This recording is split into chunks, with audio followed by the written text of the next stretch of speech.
And coverage ન્યૂઝમાં આપનું સ્વાગત છે। માંડલ અંધાપા કાંડ મુદ્દે ગુજરાત કોંગ્રેસના મુખ્ય પ્રવક્તા મનીષ દોશીનું નિવેદન સામે આવ્યું।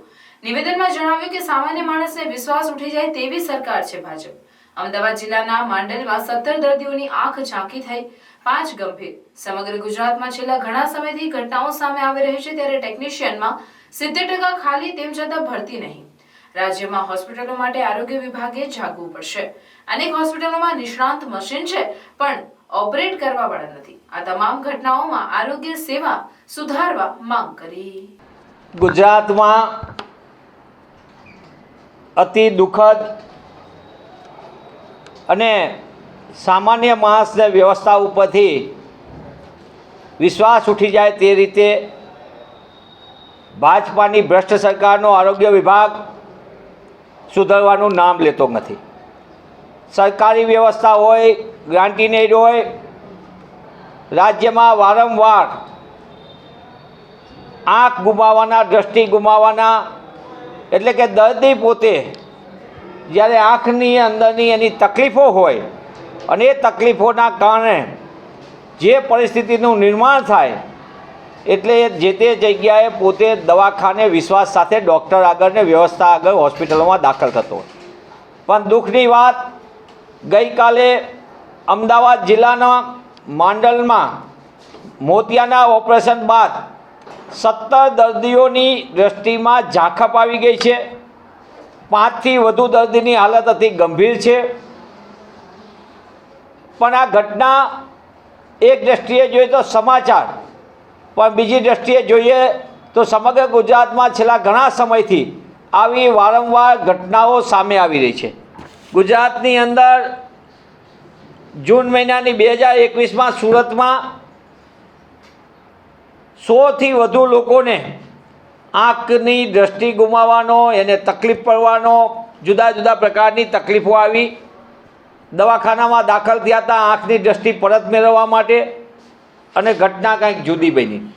આ જ રીતે અમરેલીની અંદર 13 લોકોને આંખની દૃષ્ટિ ગુમાવવાનો વારો આવ્યો હતો।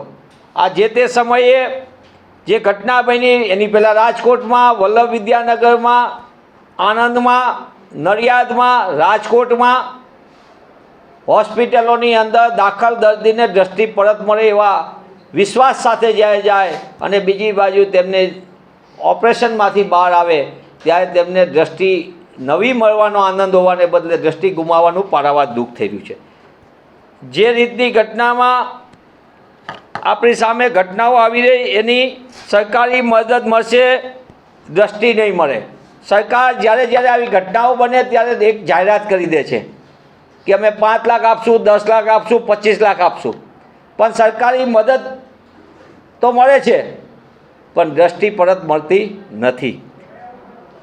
સવાલ એ છે આખી ઘટનામાં કે આંખનું રતન ગુમાવવાનું જે અસહ્ય વેદના હોય છે, એ તો જેને આંખ ગુમાવી એને જ કહી શકાય। આ સરકારની અમરેલી ખાતે જ્યારે આ ઘટના બની અમરેલીની અંદર, ત્યારે સરકારે શાંતાબા મેડિકલ કોલેજ અને જનરલ હોસ્પિટલ અમરેલી ખાતે 16/11/2022થી 23/11/2022માં 12 લોકોએ દ્રષ્ટિઓ ગુમાવી હતી આંખના ઓપરેશન પછી। સરકારે 14 ઓગસ્ટ 2023માં તપાસ કરી, આજ દિન સુધી તપાસનો અહેવાલ નહીં, ખાલી અમે બધાને આપી દીધું છે। એમાંથી પણ ઘણા દર્દીઓ જેમને દ્રષ્ટિ ગુમાવી છે, એમાંના એક દર્દી કે જેઓ વારંવાર સરકારના એક ચક્કરથી બીજે ચક્કર ઉપર ફરી રહ્યા છે, નરેશભાઈ બાબુભાઈ ધાનાણી, રહેવાસી કથિરિયાપરા, ગજેરાપરા, અમરેલી। એમના પિતાએ 22/11/2000 આંખના મોતિયાનું ઓપરેશન કરાવાય, રાજકોટ PDU હોસ્પિટલમાં રિફર કરવામાં આવ્યા હતા। આજ દિન સુધી એમની રજૂઆત, એમની આંખ ગુમાવી છે, તો પણ છતાં રજૂઆત કરનારના પુત્ર વારંવાર એક કચેરીથી બીજી કચેરી ધક્કા ખાઈ રહ્યા છે। સરકારમાં ને બધી જગ્યાએ રજૂઆત કરી, આજ દિન સુધી એને કોઈ વળતર નથી મળ્યું। સવાલ વળતરનો કે ન મળતાને એનાથી પણ આગળની વાત છે કે રાજ્યની અંદર આંખના નિષ્ણાતોની સરકારી હોસ્પિટલ, સિવિલ હોસ્પિટલમાં મોટા પાયે જગ્યાઓ ખાલી। સરકારની તમામ સિવિલ હોસ્પિટલ, જિલ્લા હોસ્પિટલોમાં વર્ગ 3ના એટલે કે પેરામેડિકલ ટેકનિશિયનોની જગ્યા 70% કરતાં વધુ ખાલી. મોટા ભાગનું આઉટસોર્સિંગને કોન્ટ્રાક્ટના નામે આ ટેકનિશિયનોને એને રાખવામાં આવે છે.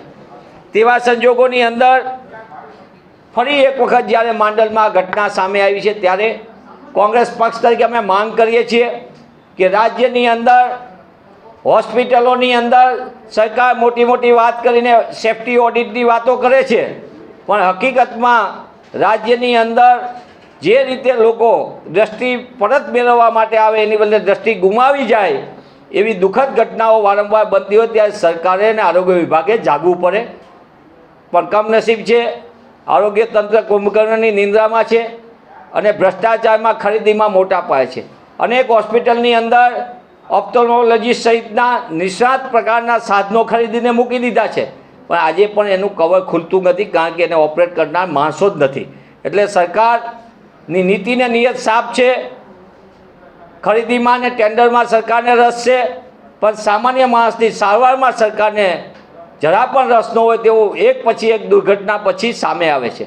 ત્યારે હું આરોગ્ય વિભાગ આગળ માંગ કરું છું કે માંડલની ઘટના આપણી સામે તાજો દાખલો છે ગઈકાલનો.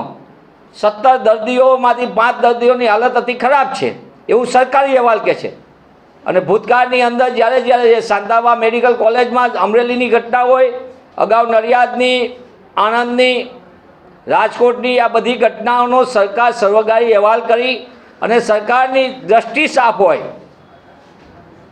અને સરકાર પોતાની સીધી આંખે જોઈ શકતી હોય ગુજરાતના સામાન્ય લોકોનું, મધ્યમ વર્ગનું દર્દ, દ્રષ્ટિ ગુમાવનારનું પરિવારનું દર્દ જો સમજી શકતી હોય તો એને તાત્કાલિકપણે આ અહેવાલ ઉપર અસરકારક કામગીરી કરીને આરોગ્ય સેવાને સુધારવા માટેની એને યોગ્ય વ્યવસ્થા કરવી જોઈએ. અને સરકારે સામેથી આવીને જે કોઈ ચૂક હોય, સરકાર લીપાથોપી કરે કે ઇન્ફેક્શન હતું, કોઈ જગ્યાએ કે ઓપરેશનમાં ક્યાંક ખામી રહી ગઈ હતી અથવા તો કે દર્દની સ્થિતિ સારી નહોતી, એ સરકાર લીપાથોપીમાંથી બહાર આવીને માનવ જિંદગીની સાથે થતા છેડા ઉપર રોક લગાવે એવી અમે કોંગ્રેસ પક્ષ તરીકે માંગ કરીએ છીએ.